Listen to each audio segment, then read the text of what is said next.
मैं आपसे बात कर रहा हूं जो चर्चा का विषय बना हुआ है, बड़ा ही चिंता का विषय बना हुआ है कुछ लोगों के लिए। Matter of serious concern for some of us कि सिटीजनशिप का प्रूफ क्या होगा। जब से मिनिस्ट्री ऑफ एक्सटर्नल अफेयर्स ने यह बात कही है कि passport is not conclusive proof of citizenship, तब से यह कंसर्न का विषय बना हुआ है और बहुत लोग इसके बारे में चिंतित हैं। तो वो क्लैरिटी आज के वीडियो से मैं करना चाहूँगा कि उसमें क्या प्रॉब्लम है, क्या प्रूफ हो सकता है, क्यों कहा मिनिस्ट्री ने ऐसा, और हमारे पास जो डॉक्यूमेंट्स हैं उनकी स्थिति क्या है। ऐसे बहुत सारी बात हम आज के वीडियो में चर्चा करेंगे।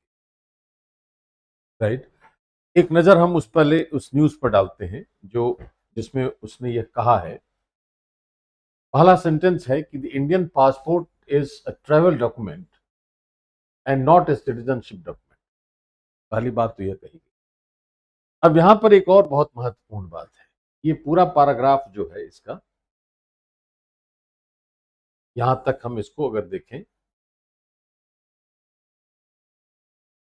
लिखा है कि passport is a travel document not a document of citizenship and theoretically speaking that distinguishes passport from other documents, even though while traveling abroad passport attests to your nationality, yet it is not a document of your citizenship।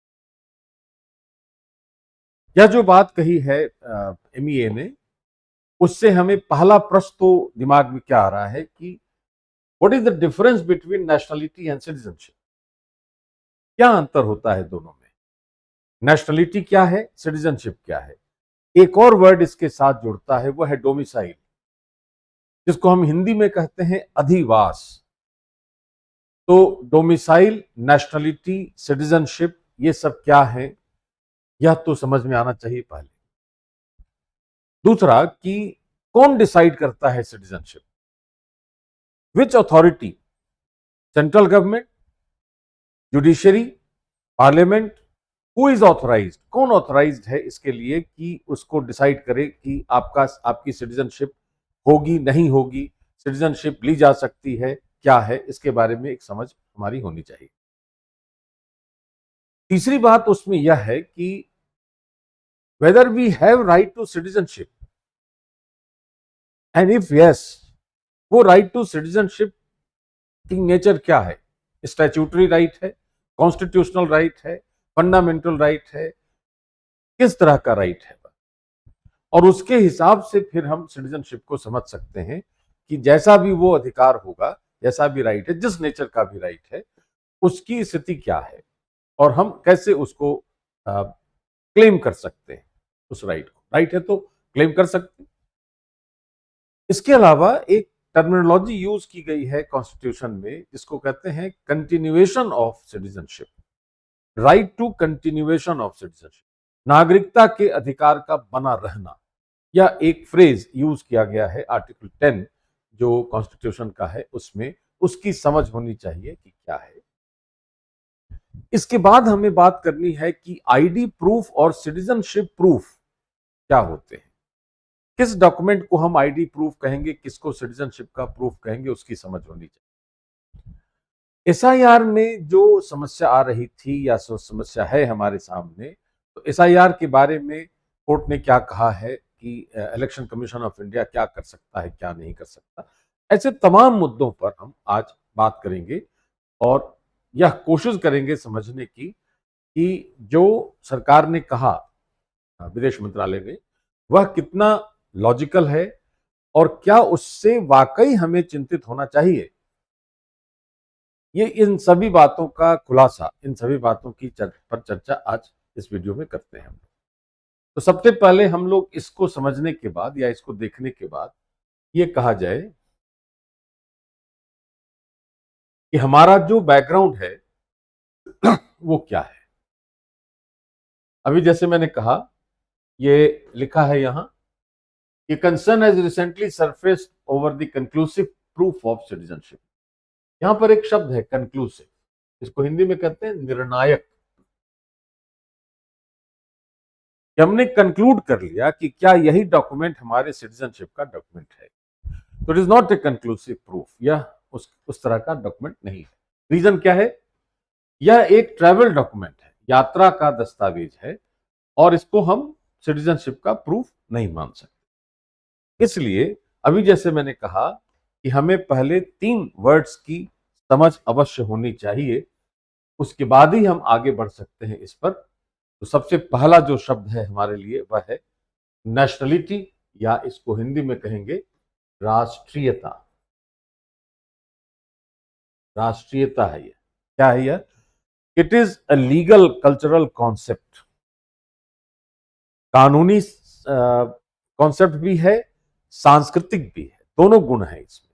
कैसे? कि जब हम देश से बाहर जाते हैं और किसी ने हमसे यह पूछा कि आप कौन हैं और कहां के रहने वाले हैं, तो हमने मान लिया कहा आई एम एन इंडियन, तो मैं उसको यह बताने की कोशिश कर रहा हूं कि इधर my birth is in India, और माई डिसेंट इज फ्रॉम इंडिया, और my culture is of India. कुछ ना कुछ ऐसी बात हम उसको एक्सप्रेस कर रहे हैं कि इधर I am talking about my birth और कल्चर और डिसेंट, वंशावली जिसको कहते हैं, कि मेरा वंश भारतीय है, या मेरा जन्म भारत में हुआ है, या मेरी संस्कृति भारत की है।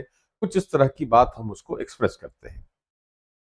यह जो कॉन्सेप्ट है, इसलिए इसको कहा जाएगा कि इट इज ए पॉलिटिकल, तो है ही, पॉलिटिकल कॉन्सेप्ट तो है ही, जो कि नीति से संबंधित है। तो इसको कहा जाएगा कि it is a politico legal and cultural concept, जो यह बताता है कि आपका बर्थ, आपका डिसेंट, आपकी वंशावली और आपका जो कल्चरल ट्रेट्स है वो भारतीय है, या जिस राष्ट्र का भी है वह राष्ट्रीयता की पहचान करता है। तो यह बात कही जा रही है कि it is a legal cultural status used to establish one's identity.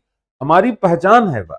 हमने जैसे कहा कि आई एम इंडियन, तो मेरी पहचान देश की वजह से है, और हमारी उत्पत्ति से, हमारी एथनिसिटी से, हमारे लैंग्वेज से, हमारे बर्थ से, किसी ने या हमारे डिसेंट से हमारी पहचान होती है।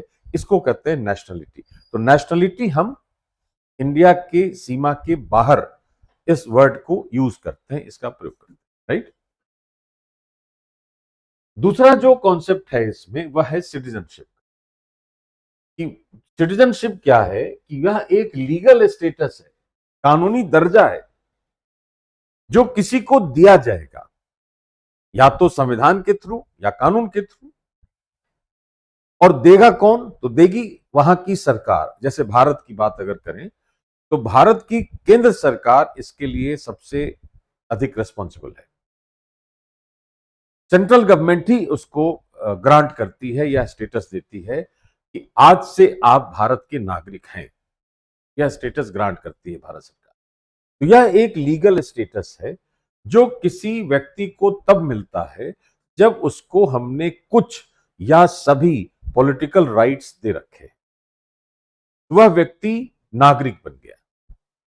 जैसे हमने उसको कुछ या सभी पॉलिटिकल राइट्स दे दिए। पॉलिटिकल राइट्स करने का मतलब जैसे मान ले राइट टू वोट है ना? तो इस तरह से अगर हमने सभी या कुछ पॉलिटिकल राइट्स उसको दे दिए हैं, तो वह जो व्यक्ति है वह बन गया नागरिक।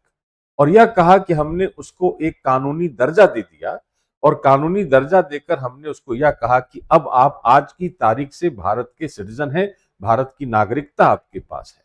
This is what citizenship is. इसको कहा जाएगा कि it is a legal status granted either by constitution और बाय लॉ।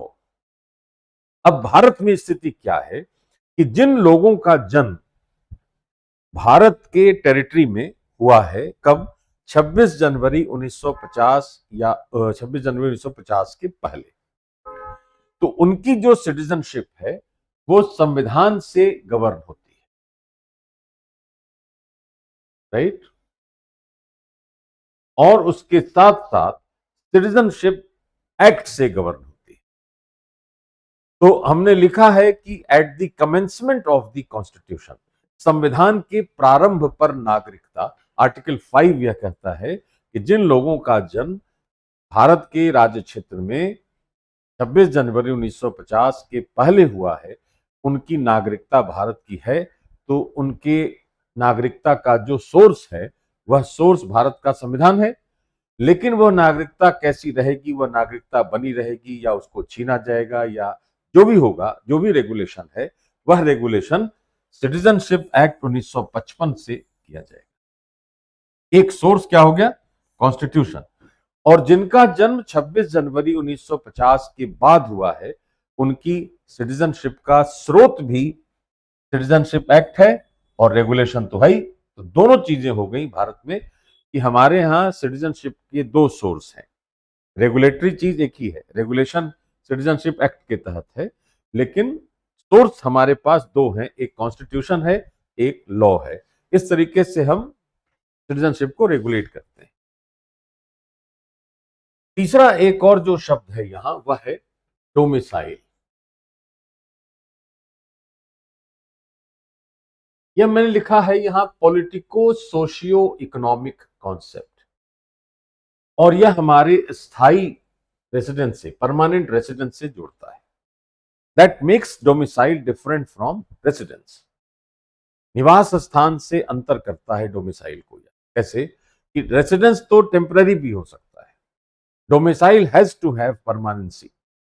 तो डोमिसाइल परमानेंट रेसिडेंस से जुड़ने वाला कॉन्सेप्ट है, सोशल है, इकोनॉमिक है, पॉलिटिकल है, राइट। इसके अलावा यह कहा गया कि अगर हम पॉलिटिक्स के पॉइंट ऑफ व्यू से देखें तो doctor Pradeep Jain versus Union of India 1984, 1984 का जो केस है उसमें कोर्ट ने यह कहा कि politically India has a single domicile. इसका मतलब है कि there is no state barriers.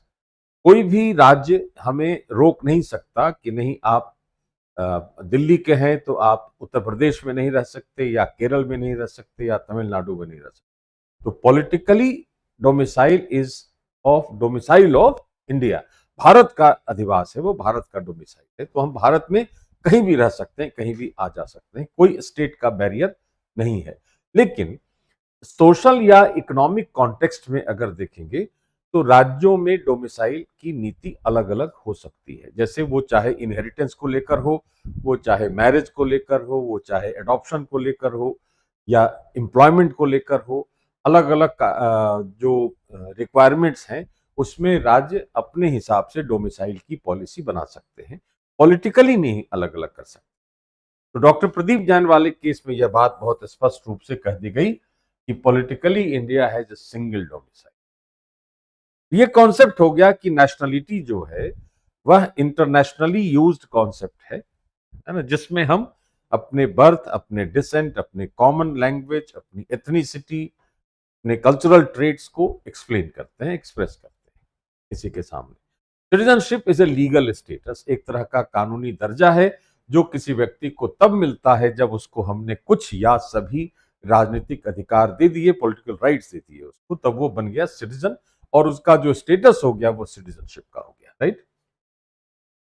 और तीसरा यह कहा कि डोमिसाइल एक परमानेंट रेसिडेंस की बात करता है, जिसमें डॉक्टर प्रदीप जैन वाले केस में यह कहा गया कि इंडिया में पॉलिटिकली अगर देखेंगे तो सिंगल डोमिसाइल है, मतलब there is no inter state barrier, हम कहीं भी रह सकते हैं, कहीं भी आ जा सकते हैं।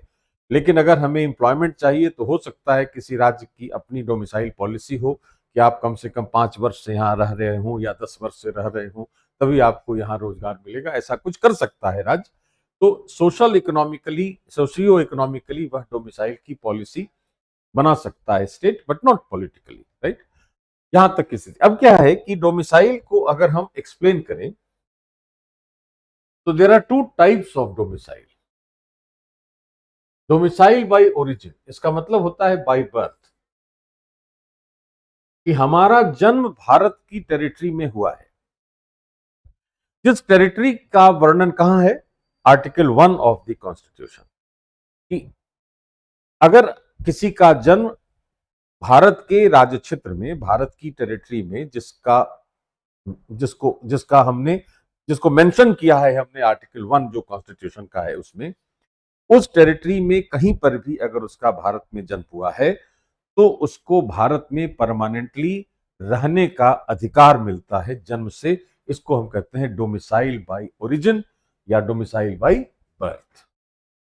एक यह है, और एक है डोमिसाइल बाय चॉइस, कि इच्छा से हमें भारत का अधिवास चाहिए, कि मैं हूं भारत के बाहर का लेकिन मैं भारत में परमानेंटली रहना चाहता हूं, तो मुझे उसके लिए कुछ शर्त पूरी करनी पड़ी। वो शर्त क्या है? एक केस है Louis de Raedt versus Union of India.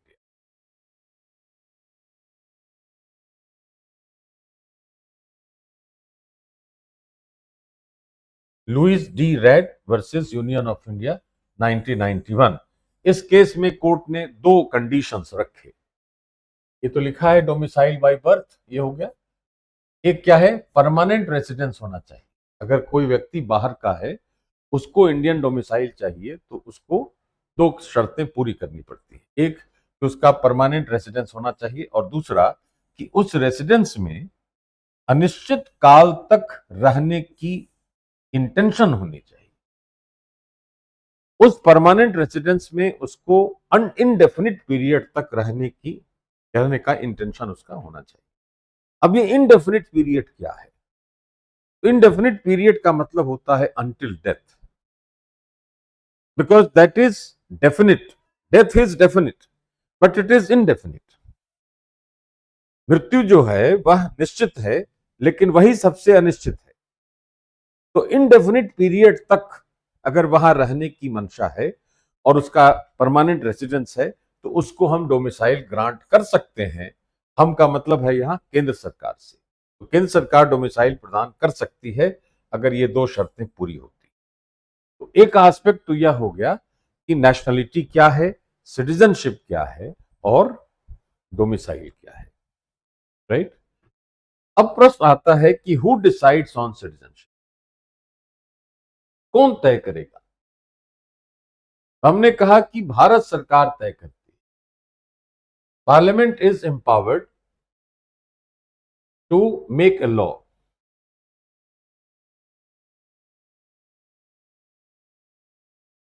Parliament जो है empowered to make a law under article 11 of the constitution, लेकिन फाइनल डिसीजन जो है वो सेंट्रल गवर्नमेंट का है। पार्लियामेंट ने तो लॉ बना दिया सिटीजनशिप एक्ट 1955 ने, उसमें संशोधन किया समय समय पर, that's fine, but the law is made by parliament. उस लॉ के अंदर सेंट्रल गवर्नमेंट को हमने एम्पावर कर दिया कि आपको डिसाइड करना है किसकी सिटीजनशिप कैसे होगी, किसको दी जाएगी, किसको नहीं दी जाएगी। और उसका जो डिसीजन है वो क्या है? वो यहां लिखा है कि executive discretion on citizenship by way of registration and naturalisation. Registration या नेचुरलाइजेशन के ग्राउंड पर अगर सिटीजनशिप मिल रही है, आगे देखते हैं हम लोग सिटीजनशिप एक्ट में क्या है, रजिस्ट्रेशन का मतलब क्या, नेचुरलाइजेशन का मतलब क्या। तो अगर इन दोनों के ग्राउंड पर सिटीजनशिप मिल रही है तो यह उसकी एग्जीक्यूटिव पावर्स है और डिस्क्रिशनरी है, विवेकाधिकार है उसका। उसको जो अच्छा लगता है, जो उसका सेटिस्फैक्शन है, अगर वो सेटिस्फाइड है तो वह आपको रजिस्ट्रेशन के ग्राउंड पर या नेचुरलाइजेशन के ग्राउंड पर आपकी सिटीजनशिप का डिसीजन ले सकती है केंद्र सरकार। दूसरी तरफ यह कहा जा रहा है कि अगर नागरिकता को छीनना है या समाप्त करना है या विदेशी नागरिकता के बारे में बात करनी है, यह उसका क्वासी जुडिशियल फंक्शन है, अर्ध न्यायिक। क्वासी जुडिशियल का मतलब होता है कि वह पहले जांच करेगी, जांच करने के बाद अंतिम निर्णय लेगी। तो क्वासी जुडिशियल फंक्शन, तो दो तरह के फंक्शन हो गए। एक है कि अगर रजिस्ट्रेशन के आधार पर या नेचुरलाइजेशन के आधार पर नागरिकता की बात करनी है तो कार्यपालिका शक्ति है और विवेकाधिकार है, डिस्क्रिशनरी पावर है उसके पास। लेकिन अगर उसको टर्मिनेट करना है, किसी की नागरिकता को समाप्त करना है, किसी की नागरिकता से उसको डिप्राइव करना है, वंचित करना है, तो उसका जो एक्शन होगा वो क्वासी जुडिशियल नेचर का होगा, अर्ध न्यायिक होगा। इसकी बात यहां पर कही गई है भगवती प्रसाद दीक्षित बनाम राजीव गांधी 1986 जो केस था उसमें, राइट। अब इसके बाद अगर हम आगे देखें, यहां पर बात करेंगे अब हम सिटीजनशिप एक्ट की। ये मैं बात आपसे इसलिए कर रहा हूं इस तरीके से क्योंकि जब तक हमारे पास बैकग्राउंड नहीं होगा इसका, तो हम उस मुद्दे पर नहीं पहुंच पाएंगे कि क्या हमें भारत सरकार के उस स्टेटमेंट से चिंतित होना चाहिए या we are in not in a bad condition, right. Citizenship act यह कह रहा है कि सेक्शन 3 जो इसका है वह बाय बर्थ सिटीजन दे रहा है। कैसे? अगर किसी का जन्म 26 जनवरी 1950 और 1 जुलाई 1987 के बीच हुआ है। 1 जुलाई 1987 क्यों? क्योंकि हमने 86 में उसका संशोधन किया था कानून का, जो 1 जुलाई 1987 से इन्फोर्स्ड है। तो 26 जनवरी 1950 और 1 जुलाई 1987 के बीच जिसका जन्म भारत के टेरिटरी में हुआ वो भारत का नागरिक। तुम्हारी नागरिकता कैसे निर्धारित हो रही है? इस कानून के धारा 3 से इस तिथि के बीच जन्मे लोगों। अगर किसी का जन्म 1 जुलाई 1987 के बाद और 3 दिसंबर 2004 के पहले हुआ है, उसकी नागरिकता भारत की कैसे होगी? अगर उसके माता पिता में से कोई एक उसके जन्म के समय भारत का नागरिक था, तो उसकी नागरिकता कानून से तय हो जाएगी। अब तीसरा है कि यहां फिर है कि 2003 में हमने संशोधन किया था नागरिकता अधिनियम में, और जो 2004 से लागू है, ठीक है। अब है कि 3 दिसंबर 2004 के बाद अगर किसी का जन्म हुआ है, तो या तो दोनों पेरेंट्स उसके भारत के नागरिक हों, या कोई एक भारत का नागरिक है लेकिन दूसरा इलीगल माइग्रेंट नहीं है। दो शर्तें होगी। तो यहां पर कंडीशन क्या है कि अगर हम जन्म से नागरिकता की बात कर रहे हैं, तो 26 जनवरी 1950 और 1 जुलाई 1987 के बीच भारत में जन्मे किसी व्यक्ति की सिटीजनशिप में कोई समस्या नहीं है, वह सिटीजनशिप उसकी भारत की है बाय बर्थ।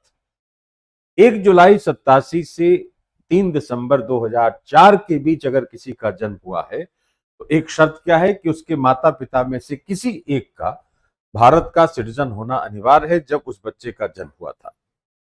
और तीसरा कंडीशन है कि अगर 3 दिसंबर 2004 के बाद किसी का जन्म हुआ है, तो या तो दोनों पेरेंट्स उसके भारत के नागरिक हों, या कोई एक भारत का नागरिक है और दूसरा इलीगल माइग्रेंट नहीं है।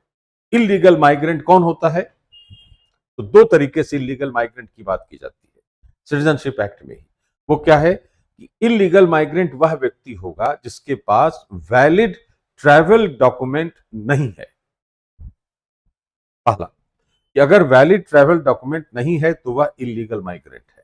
दूसरा क्या है कि उसके पास हो सकता है वैलिड ट्रैवल डॉक्यूमेंट हो, लेकिन जितना प्रेस्क्राइब्ड पीरियड था उसको भारत में रहने का, उससे कहीं ज्यादा दिन से वह रह रहा है।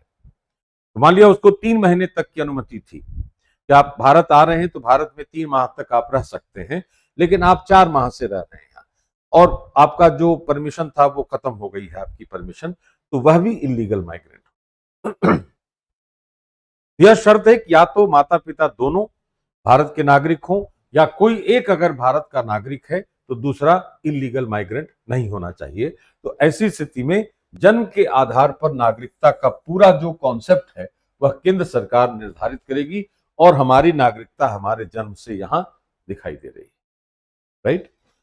अब क्या है कि दूसरा जो इसका आधार है वह है डिसेंट से, मतलब वंशावली से। यह लिखा जा रहा है कि if born outside India on और after 26 January 1950 but before 10 December 92, father should be Indian citizen. अगर किसी का जन्म भारत से बाहर हुआ है, राइट, अगर भारत से बाहर हुआ है तो उसके पिता का भारत का नागरिक होना अनिवार्य है इस तारीख के बीच, 26 जनवरी 1950 से 10 दिसंबर 1992। और 10 दिसंबर 1992 के बाद अगर उसका जन्म हुआ है कोई एक, ईदर ऑफ द पेरेंट्स, अगर भारत के बाहर भी जन्म हुआ है तो कोई खतरा एज सच नहीं। वंश आपका भारतीय है, इसलिए आपकी नागरिकता भारत की नागरिकता हो सकती है। तीसरा है कि अगर 7 वर्षों से कोई भारत में ऑर्डिनरी सिटीजन की तरह रह रहा है और भारतीय जो सिटीजन है उनके माइनर चिल्ड्रन हैं, इनकी नागरिकता रजिस्ट्रेशन से होगी और सेंट्रल गवर्नमेंट किसी को ऑथराइज करेगी, किसी अधिकारी को, जो कंपिटेंट अथॉरिटी होगी, वह आपको एक रजिस्ट्रेशन सर्टिफिकेट ग्रांट करती है। वही सर्टिफिकेट आपकी नागरिकता का प्रमाण होगा अगर हम रजिस्ट्रेशन से ले रहे हैं तो। इसके लिए तो चक्कर ही नहीं है, there is no requirement of a registration certificate. Birth के लिए भी there is no requirement of a certificate. अगर रजिस्ट्रेशन है तो रजिस्ट्रेशन के लिए आपको एक सर्टिफिकेट मिलेगा जो भारत सरकार की कंपिटेंट अथॉरिटी से जारी किया जाएगा। और चौथा है कि नेचुरलाइजेशन है कि अगर आप 12 वर्षों से लगातार भारत में रह रहे हैं और आपको एक सेंट्रल गवर्नमेंट से आपको नेचुरलाइजेशन का एक सर्टिफिकेट मिल गया है तो आप भारत के नागरिक हो। तो 2 आधारों पर क्या है कि सर्टिफिकेशन सेंट्रल गवर्नमेंट के द्वारा दिया जाना चाहिए, और 2 तो हमारे जन्म से है। भारत में जन्मा हो कोई व्यक्ति या भारत से बाहर जन्मा हो, अगर उसके माता पिता या माता पिता में से कोई एक इंडिया का सिटीजन है तो उसकी सिटीजनशिप ग्रांट की जाएगी। उसके लिए अलग से उसको प्रमाण पत्र की कोई आवश्यकता नहीं है। इसका मतलब यह हुआ कि हमें डरने की कोई जरूरत नहीं है। इसके बाद राइट टू सिटीजनशिप की अगर बात करें, क्यों ऐसा है, यहां पर बात कही गई कि it is a statutory right, not a fundamental right. यह मूल अधिकार नहीं है, विधिक अधिकार है। और यहां लिखा है state trading corporation versus Union of India 1963, बहुत महत्वपूर्ण लाइन है यहां लिखी हुई कि citizenship issues are governed by law. जितने मुद्दे हैं नागरिकता के सब कानून से गवर्न होंगे। तो और कानून बनाने का अधिकार किसका है? पार्लियामेंट का है, आर्टिकल 11 ऑफ द कॉन्स्टिट्यूशन, जिसके आधार पर पार्लियामेंट ने सिटीजनशिप एक्ट बनाया। तो हमने शुरू में क्या पढ़ा कि जिसकी सिटीजनशिप आर्टिकल 5 से गवर्न होती है या आर्टिकल 5 में जिसके लिए सिटीजनशिप की बात है उसका रेगुलेशन भी सिटीजनशिप एक्ट ही करेगा, और जिसका जन्म 26 जनवरी 1950 के बाद हुआ है उसके भी सिटीजनशिप की गवर्न का जो रेगुलेशन है वह लॉ ही करेगा। तो यह क्लियर है कि सिटीजनशिप के जितने भी मुद्दे हैं सब लॉ से गवर्न होते हैं। लेकिन हमारे कॉन्स्टिट्यूशन में यह लिखा है आर्टिकल 10 में कि right to continuation of the citizen, if recognised as citizen he shall continue to be a citizen. अगर केंद्र सरकार सेटिस्फाइड है कि I am a citizen of India तो मुझे अपने अधिकार को बनाए रखने का अधिकार है। मुझसे सिटीजनशिप ली नहीं जाएगी unless and until I violated a law. अगर हमने लॉ वायलेट कर दिया है तो बताया गया है कानून में कि किन आधारों पर आपकी सिटीजनशिप को टर्मिनेट किया जा सकता है, आपके सिटीजनशिप को छीना जा सकता है। अगर हमने ऐसा कोई अवैध काम नहीं किया है तो हमारी सिटीजनशिप बनी रहेगी। इसका एक्सप्रेस उल्लेख है संविधान के आर्टिकल 10 में। यह कहा जा रहा है कि right to continuation of citizenship. बात बहुत बारीकी से समझने की है कि there is no right to citizenship. यह तय करेगा कानून कि किसको सिटीजनशिप मिलनी है, किसको नहीं मिलनी। किसी को बर्थ पर मिलनी है, किसी को डिसेंट से मिलनी है, किसी को रजिस्ट्रेशन से मिलनी है, किसी को नेचुरलाइजेशन से मिलनी। लेकिन ये डिसीजन लेगी केंद्र सरकार। लेकिन और उसको अगर रिमूव करना चाहे, टर्मिनेट करना चाहे तो वह भी उसी कानून के अंदर केंद्र सरकार ही करेगी। राइट? तो राइट टू सिटीजनशिप तो नहीं है, वैसे right to continuation of citizenship है। और यहां लिखा है कि अगर केंद्र सरकार, सेंट्रल गवर्नमेंट ने मान लिया, सेटिस्फाइड हो गई कि आप भारत के नागरिक हैं तो आपको नागरिकता बनी रहेगी आपकी, उसको छीना नहीं जाएगा unless and until you have violated the provisions of law. अब दूसरी बात आ रही है जिस पर हमारा विचार करना बहुत इंपॉर्टेंट है कि आईडी प्रूफ और सिटीजनशिप प्रूफ में अंतर क्या है। आईडी प्रूफ होती है कि यह हमारी पहचान का आधार है। इन सम केसेस रेसिडेंस का है और कुछ मामलों में सेवा का है, जैसे बैंकिंग, टैक्सेशन, वोटिंग, ट्रैवल। इस तरह की सेवाओं के लिए हमारे पास आईडी प्रूफ होने, कि मैं बैंक में जाके कोई काम करूं, मैं ट्रैवल करूं, मैं टैक्स दूं, उसके लिए आईडी होनी चाहिए हमारे पास। हमारी पहचान के लिए आईडी होनी चाहिए, हमारे रेसिडेंस के लिए भी आईडी। और सिटीजनशिप का प्रूफ है कि जब कोई प्रश्न उठता है ऐसा, then it is to be examined by the court. इसका कोई डॉक्यूमेंट नहीं होगा। ऐसा डॉक्यूमेंट किसके लिए हो सकता है कि जो आपका जन्म हुआ, तो आपका बर्थ सर्टिफिकेट हो सकता है कि आपका जन्म हुआ है, तो जन्म का प्रमाण पत्र है, नागरिकता का प्रमाण पत्र नहीं है, जन्म का प्रमाण पत्र है। और जन्म के प्रमाण पत्र के आधार पर आपको भारत की नागरिकता दी जाएगी। आपके माता पिता में से किसी का जन्म या दोनों का जन्म भारत में हुआ था जो भारत के नागरिक थे, और अगर आपका जन्म भारत से बाहर हुआ है तो वंश के आधार पर आपको भारत की सिटीजनशिप दी जाएगी। अगर आपका रजिस्ट्रेशन हुआ है तो रजिस्ट्रेशन का सर्टिफिकेट है, उस सर्टिफिकेट के आधार पर सिटीजनशिप दी जाएगी। और अगर नेचुरलाइजेशन हुआ है तो नेचुरलाइजेशन के सर्टिफिकेट के आधार पर आपको सिटीजनशिप दी जाएगी। तो सिटीजनशिप का कोई प्रमाण पत्र ऐसा सच नहीं है, वह किसी न किसी आधार पर हमसे सिटीजनशिप मिलती है हमें। कब? जब सेंट्रल गवर्नमेंट सेटिस्फाइड हो जाती है तब। Once the central government is satisfied, you will continue to be the citizen of India according to Article 10 of the Constitution। लेकिन अगर कोई क्वेश्चन उभर जाता है कि whether I am a citizen, या सरकार ने जबरन हमसे नागरिकता छीन ली है, तो हम कोर्ट में जाएंगे and court will decide what is right, what is wrong. तो जब आईडी प्रूफ की बात करेंगे तो 4 आईडी प्रूफ हमारे सामने बहुत स्पष्ट रूप से विद्यमान है हमारे, जिसके बारे में सरकार ने भी कहा, MEA ने, कि passport is a travel document, Aadhaar is for identity and residence, voters ID is for voting, and pan is for financial and tax identity. इसका मतलब है कि ये सब जो दस्तावेज हैं ये आईडी प्रूफ हैं, ताकि आप उस क्षेत्र में काम कर सके। आप वोट देने जाएंगे तो सामने वाला पूछेगा कि आप किस आधार पर, किस अधिकार से वोट दे रहे हैं। कहा जाएगा कि this is my ID which is called voters ID, और यह मुझे अधिकार देता है कि मैं मतदान करूं। क्यों? ये वोटर्स आईडी मुझे इसलिए मिली है कि भारत सरकार सेटिस्फाइड है कि मैं भारत का नागरिक हूं। तो यह मेरी आइडेंटिटी प्रूफ है, रेसिडेंस का प्रूफ है, मुझे कुछ सर्विसेज प्राप्त करने का प्रूफ है, ना कि सिटीजनशिप का, जिसकी आवश्यकता नहीं पड़ती। तो सिटीजनशिप के लिए हमें अलग से कोई दस्तावेज आवश्यक नहीं है।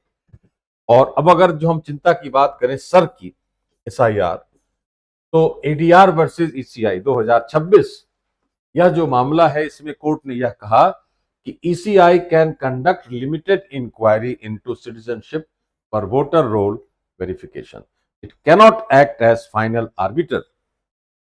जो चुनाव आयोग है वह सीमित आधारों पर कर सकता है, निर्णय ले सकता है, अंतिम रूप से निर्णय नहीं ले सकता। अब क्या है कि when satisfaction is not met, ECI must refer the case to central government's competent authorities for formal determination. अगर इलेक्शन कमीशन को ऐसा लगता है कि अमुक व्यक्ति की नागरिकता, अमुक व्यक्ति की पहचान संदिग्ध है, डाउटफुल है, तो वह रेफर करेगा सेंट्रल गवर्नमेंट की उस अथॉरिटी को जिसको सेंट्रल गवर्नमेंट ने ऑथराइज कर रखा है, और वह जो अथॉरिटी होगी वह डिसाइड करेगी कि आपकी सिटीजनशिप सही है, गलत तरीके से छीनी गई है, या आपको नहीं दी जा रही है, वह गलत है, या आप उसको सेटिस्फाई नहीं कर पा रहे, यह क्या स्थिति है, इसकी जानकारी देगा वह कंपीटेंट अथॉरिटी जो सेंट्रल गवर्नमेंट ने जिसको ऑथराइज कर रखा है। तो इलेक्शन कमीशन एज सच सर में अपने स्तर से कोई निर्णय नहीं ले सकता। ये बहुत स्पष्ट रूप से बात कह दी गई है इस केस में, जो बहुत ताजा केस है, association for democratic reforms versus election commission of India 2026। इस आधार पर अगर हम यह बात करें कि क्या नागरिकता के प्रूफ की जरूरत है, तो पहला उत्तर यह होगा कि ऐसे किसी प्रूफ की आवश्यकता हमें नहीं है। अगर हमने बर्थ से, डिसेंट से, रजिस्ट्रेशन से, नेचुरलाइजेशन के आधार पर हमारी नागरिकता हमें दी गई है, वह नागरिक हम बने रहेंगे, क्योंकि नागरिकता के बने रहने का अधिकार है। We have right to continuation of the citizenship under article 10 of the constitution. इसलिए हमें ऐसा कोई खतरा हमारे सामने नहीं है। इसलिए there is no need to get worried after reading the statement of MEA। ऐसा कोई खतरा हमारे सामने नहीं है, और हम सिटीजन थे और सिटीजन हैं जब तक कि हम किसी कानून का, सिटीजनशिप एक्ट का उल्लंघन नहीं कर देते। धन्यवाद।